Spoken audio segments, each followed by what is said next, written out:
Hey y'all, so this is the first installment of the Harry Potter deep dive, and we are going to talk about chapter 1 of Sorcerer's Stone, which is called The Boy Who Lived.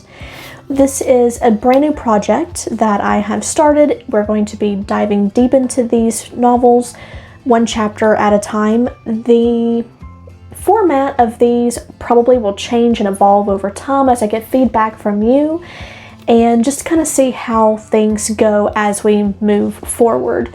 Just a warning, these are going to be spoiler for the entire series. I'll try to keep it a little light-handed. For instance, in this particular chapter, we'll have a small spoiler for the third book, but as we move forward, I'm sure that more and more spoilers will happen. So just, if you haven't read them before, you may want to go ahead and finish before watching these videos. We're going to open up with the first sentence, which is, Mr. and Mrs. Dursley of number 4 Privet Drive were proud to say they were perfectly normal. Thank you very much.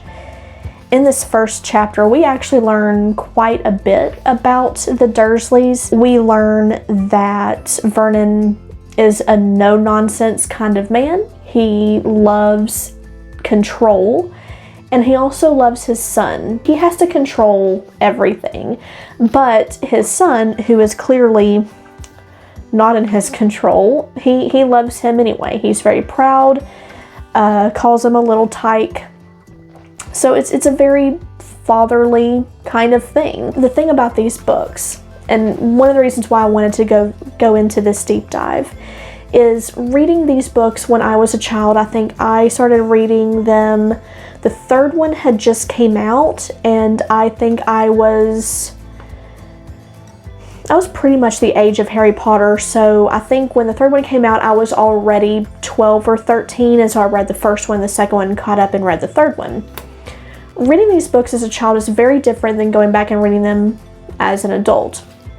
I've read these books, I stopped counting at 30, and that was a good 10 years ago. In some parts of my life, I would read them straight through and then turn right around and start them over. I still continue to read them at least once a year. Now I do it on audio, that way I can still read my physical books, and I love Jim Dale's version.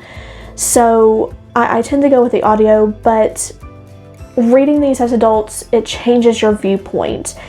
And we see that with the Dursleys because, you know, when I was younger, they were just these bad people that were, you know, the opposite of our hero, because Harry is going to be, you know, he ends up being witty and clever, and he's gonna get one over on the Dursleys. But reading them as an adult, I have a very different reaction to the Dursleys. I can see the human in them, such as these things that I was talking about with Vernon loving his son, needing control, being no nonsense, and those are very human things.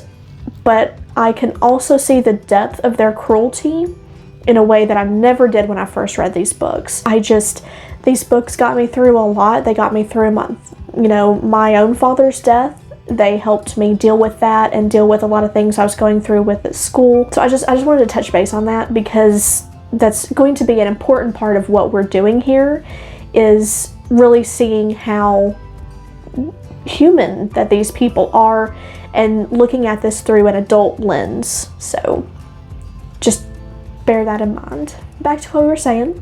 We also learn about Petunia. We learn that she's nosy, we learn that she's a gossip, and that she hates her sister. So very human things. In and of themselves, they don't make her a bad person. Generally, people don't like when you're nosy, and people don't like gossips, but people hating their sisters, not that uncommon, actually.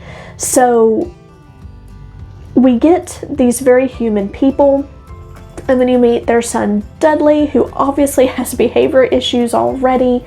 So it's just a little family unit that we kind of learn quite a bit about in just these few opening paragraphs. It's quite interesting. So on the next page, we actually get our first glimpse of McGonagall. She is the cat on the corner reading a map, and we learn, you know, if in the future, small spoiler, we learn that she's an animagus, but we learn she's a cat. So she's a cat, and at this point to us, she is just a cat. rereading it, we know better.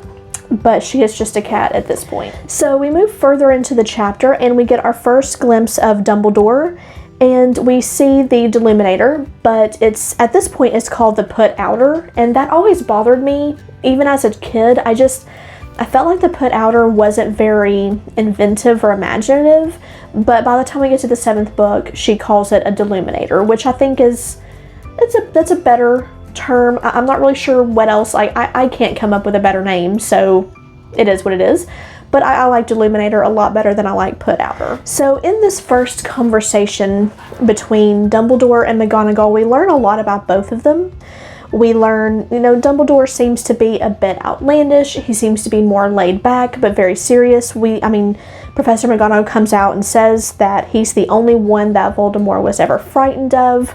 We learn that people don't call him Voldemort, that they tend to call him you-know-who. Really amps up that fear factor. McGonagall also expresses her concern for leaving Harry here with these people. And we'll get into the abuse later, but she can see something in these Dursleys that obviously Dumbledore is overlooking. He says he wants Harry to grow up away from all this fame and glory, and I understand that sentiment, and I try to forgive Dumbledore in this moment in time because he wouldn't know how bad the abuse is going to get. He wouldn't know at this point. It's just, they're obviously not going to be the greatest family for Harry. They're obviously not the greatest people. But nothing would indicate that they would turn into these abusive caregivers. So, you can be a kind of shitty person and still be a decent caregiver or a decent parent. You just may not be the best. But Vernon being no nonsense and loving control and Petunia being nosy, those don't necessarily mean that they're going to be abusive. So I try to forgive Dumbledore in these moments. So Dumbledore mentions Hagrid is the one bringing little Harry Potter to Privet Drive here, and you can tell McGonagall doesn't think much of Hagrid's abilities, but because she trusts Dumbledore, she therefore, you can tell she acquiesces about Hagrid. Even Dumbledore comes out and says, I would trust Hagrid with my life, and I think, in this moment we're supposed to understand that Dumbledore is a very wise old man, because even, both of the characters rely on him at this point, McGonagall and then Hagrid. And Professor McGonagall, his heart's in the right place, but you can't pretend he's not careless.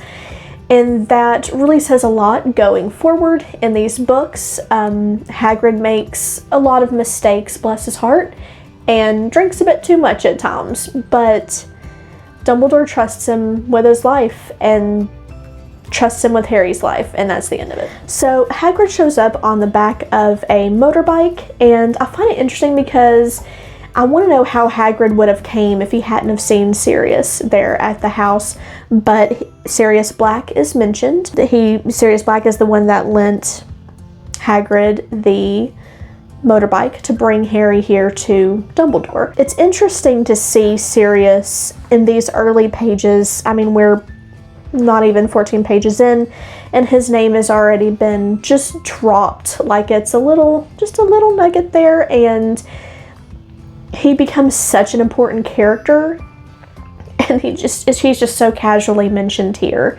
And that's where the spoiler comes in, that he mentions the bike. We learn that Sirius eventually is Harry's godfather, and it's very interesting to think in terms of literally in just a few days at this point that we're in the book, Sirius tries to kill Peter Pettigrew and goes to prison. He goes to Azkaban. So, and that's not something that I thought about a lot even when I was growing up and rereading these books. I just didn't think about the future books a lot or the future characters. And that's something that I'm trying to do while we're here in this deep dive, is thinking in these terms of where literally in a few days, that's what Sirius is doing. You can imagine the type of mindset that Sirius is in right now, and letting Hagrid take, and I think part of the reason, because part of me always wondered, why would Sirius just let Hagrid take Harry because Dumbledore says so? Why would he just give it up? And I think it's really because he planned to go after Peter. He knew in that moment in time what had happened. He knew that Peter Pettigrew was the one that sold them out, and his intention was to go kill Peter, and he can't go kill Peter if he's got an infant Harry with him. So I kind of think maybe that's why he didn't put up too much of a fight and just lent Hagrid his motorbike. He wasn't going to be needing it, and let Harry go. We learn about Harry's lightning bolt scar on his forehead, and McGonagall asks if Dumbledore can get rid of it, but Dumbledore says, you know, scars can come in handy, and that is a huge foreshadowing point of the whole series. I really like this line every time I read it, because he is so right in saying that they come in handy, and it saves Harry so many times. And it's just one of those sentences that it seems very innocent and casual, but you know it's going to be important. You just don't know to what degree and to how many times it's going to be important. So Hagrid is distraught at leaving poor Harry, and he's crying over Lily and James being dead. And this part just breaks my heart, because I honestly feel that Hagrid is Harry's true father figure. Sirius was not his father figure, ever. He is more of a brotherly type figure. Harry wanted him to be the father figure, but Hagrid is the one that deserves the praise for being Harry's father figure. I know a lot of people agree with me on this. It's just, Hagrid is the one, and I will fight to the death about Hagrid's love for Harry. It's just so, it's just instantaneous here, and it never dies, and he is always there for Harry. From the beginning, he was here for Harry. I know we mentioned Sirius Black being a character that's listed in passing. I'd like to try to catch some of these names that are mentioned in passing that become more important later on. So Daedalus Diggle is one that is casually mentioned. McGonagall mentions Daedalus as probably being the one that does the shooting stars down in Kent, and he ends up, Daedalus Diggle, if I'm not mistaken, he is one that shakes Harry's hand for the first time in the Leaky Cauldron when he's 11, and then he is also part of the Order from the Order of the Phoenix way down the road, and is part of one of their missions that I can't quite remember, but I will when we get closer to it, I'm sure. But he becomes a bigger part, albeit still minor. Madame Pomfrey is also mentioned, but we know she is the nurse at the school, and of course Sirius Black. So those three were briefly, casually mentioned, but we know they become a little bit bigger further on into the series. So I really hope that you all enjoy this deep dive. I am so excited to chat with you, and just make sure to leave me a comment. And if you have any suggestions, absolutely leave me a comment. If there's something that a different format or something you want me to touch base on, let me know, and we'll try to incorporate that. I'm just excited for this new project and to see how it evolves over the course of the 7 books and really get into some of these discussions. I wasn't able to join in on the Discord discussion for the past week because work has been insane, so I set up the Discord channel. I'll have the link down below. And I wasn't able to go in and actually chat with anybody yet, so I'm going to try to rectify that this week. But I'm going to go ahead and close out with the last sentence of the chapter, and I'll see you all next Friday for chapter 2. To Harry Potter, the boy who lived. Y'all take care.